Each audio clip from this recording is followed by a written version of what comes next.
If you've been applying for jobs and hearing nothing back, your resume might not be the problem. There's something else recruiters are checking before they even consider you for interview.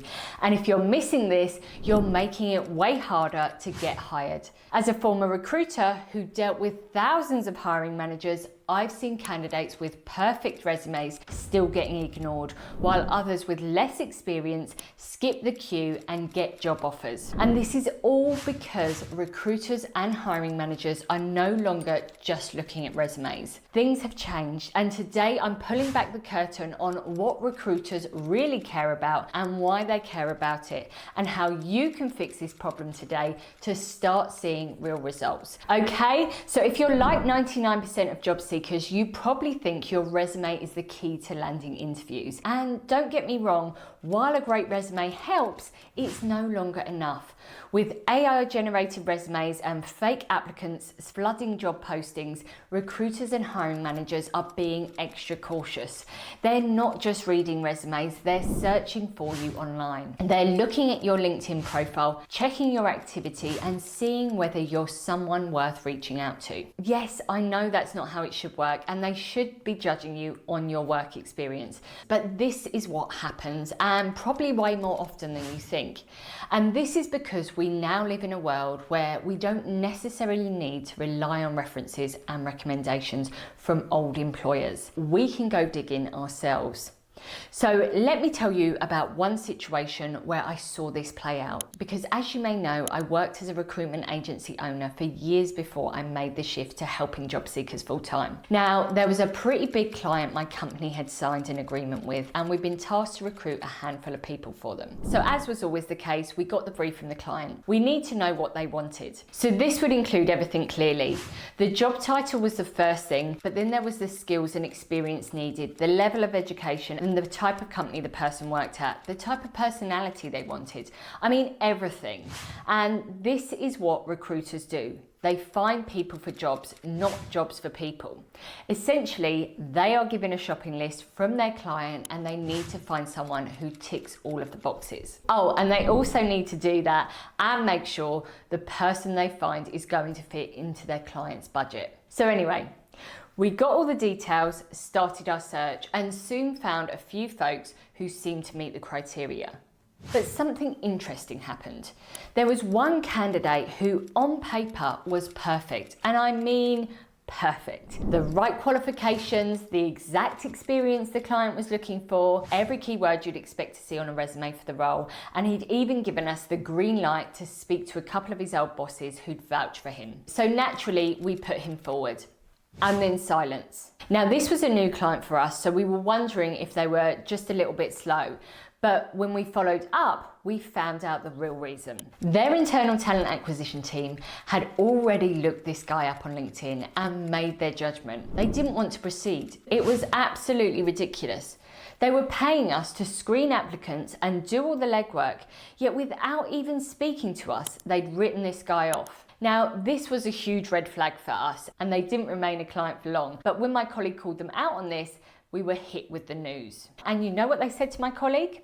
Hey, we looked him up on LinkedIn, and honestly, we're not sure he's even real. Worse than that, they actually said to my colleague that they thought that he'd get the hint and didn't respond about his profile. Like I said, it was shocking. And when my colleague heard that, it was pretty much the end of that relationship. It was probably a very toxic place to work, and we didn't want to be a part of that. Now both of us ended up dodging a bullet. Now, while it doesn't excuse this sort of behaviour, here's why this happened. The guy we were working with was awesome, but his LinkedIn profile was practically empty. No visible profile picture, less than 50 connections, no real details about his experience. And as for the employer, I know that they had big problems hiring people for this role, which was remote, and they didn't want to take the risk. And this is something that everyone needs to take note of. This company was partnering with us as an agency and pretty much ghosted this guy, even though we could vouch for him, and so could several others. It was pretty crazy, but if this can happen to someone being represented by an agency,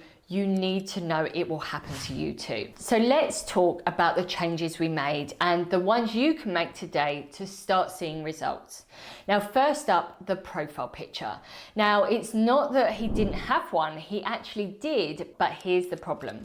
It wasn't public. I only saw it after I connected with him, and that's a big mistake because when recruiters are under pressure to fill a role ASAP, they aren't going to go that extra step, and neither are hiring managers. It's easier just to assume the worst and move on. So rule number one, have a profile picture and make sure it's visible to everyone. If recruiters can't see you, they're way less likely to reach out. And if you want more help with this and you'd like to create a cool looking profile picture like mine, where it looks like I'm almost popping out the screen, then you should check out this video where I'll run you through how to create a profile picture from scratch. Now, next is headline and profile summary.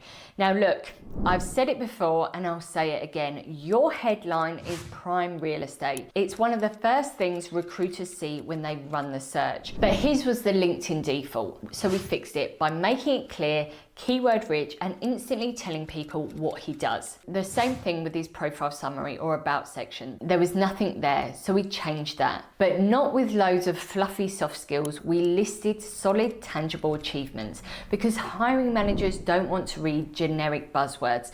They want proof that you get results. And then we tackled his experience section. Now this one's a game changer. We mirrored his LinkedIn experience section to match his resume, making sure job titles, dates and company names were consistent. And you'd be shocked at how many people mess this up. Now, I've seen candidates put their consultancy business name on LinkedIn, but on their resume, they list the client's name instead. And when employers see that kind of inconsistency, they aren't reading between the lines. They just see it as a huge red flag. Because if a recruiter has to sit there wondering, wait, is this the same job? Is this even the same person? They typically don't bother digging deeper. They're just going to move on. So take a minute right now to check, does your LinkedIn actually match your resume? And I'm really talking about the key dates and companies. If these are wrong, you need to fix it. Now, what about skills and recommendations? Now, some recruiters look at the skills section and some don't. Personally, I never paid too much attention to it because your skills should be obvious from your actual experience. But filling out this section can do wonders for your search ranking. And if you want to know more about that, you should also go check out this video where I'll explain it in more detail. So yeah, go ahead, add your top skills, but more importantly, if you can add any form of recommendation from other active users on LinkedIn, that's the big one.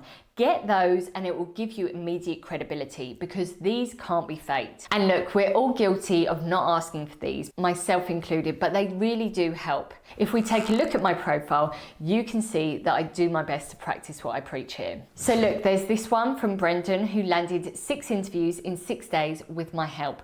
Or this one from my client Franklin who struggled looking for 2 years before working with me. Now these sort of things are much better than me making any claims because I can just let the results speak for themselves. So look, I hope you get where I'm coming from and go make these tweaks. For this particular guy whose horror story I just shared, he did, and it paid off big time. Within days of one of the weirdest rejections we'd ever dealt with, he told us that he'd been contacted by 4 different recruiters and soon landed a new job. Now, it was a tough one to swallow because we still lost out as an agency, but hey, I guess you can't win them all. So if you've been struggling to get noticed, don't overthink it. Optimizing your LinkedIn works, and I 100% recommend getting on it. And if you want a more in-depth support, you should definitely check out my website, careergrowthwithlucy.com, where you can watch a high-level overview of my 5-step framework used by thousands of job seekers to completely transform their job search. I'll see you there.